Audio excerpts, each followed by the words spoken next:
Hey beauties, it's Kenya. Just doing a quick review on this wavy wig from Afsisterwig or Afsisterwig. It's their wavy wet look wig. So if you want to hear information about this look, then just keep watching.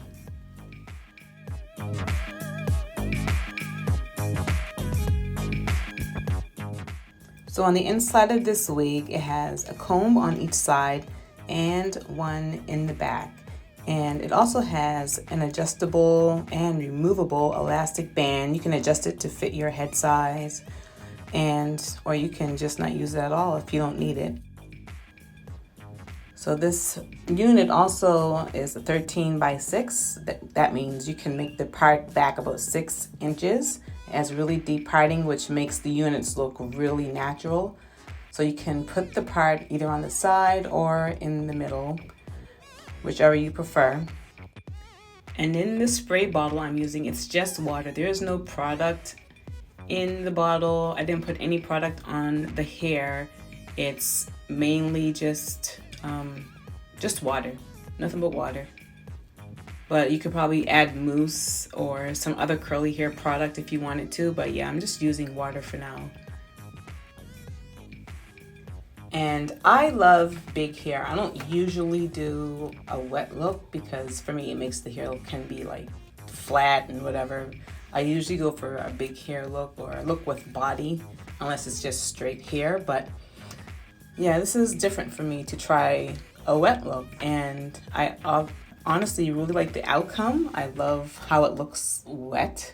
It's a perfect look for summer actually, because you can wet it and then you can just go and it's gonna dry, and it'll dry perfectly for you. You won't have to fluff it, you won't have to mess with it. You're just gonna wet it and go pretty much.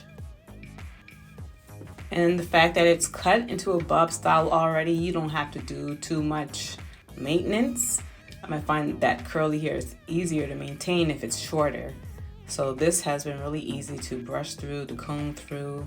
There hasn't been much shedding, but I also still like this unit in its dry state just because I like my hair to look kind of big, but I really do love it when it's wet. I still could rock the wet look. Just wetting it and then just taking off. It's less maintenance other than straight hair. To go with curly hair, sometimes it's a lot of maintenance because you got to comb through. You have to make sure it's wet. You have to apply product to it. And sometimes it is, most of the time it is worth the work because I love curly hair because it gets big. So I love curly hair. But this bob, the wet look, yeah, I could rock this for summer. I probably would add some color to it later on, like bleach it and maybe put like a red or orange or something over it. But yeah, I am feeling this short bob right now. I also want to just add that if you do order from this company, make sure you put your cap size in the order. This one was a little too small, just a little bit, so I couldn't really record like my process of putting it on because of that, for that reason. But I made it work, thankfully. So here's a quick look at what it looks like in the back. It's pretty full in the back too. For being, in a wet state, it's pretty full. Usually when hair is wet, it can look kind like maybe too thin, but this is okay. This is okay. So if you're interested in this unit, all the information will be in the description box. And yeah, that's pretty much the end of the video. Thank you all for liking, subscribing, watching, and until next time.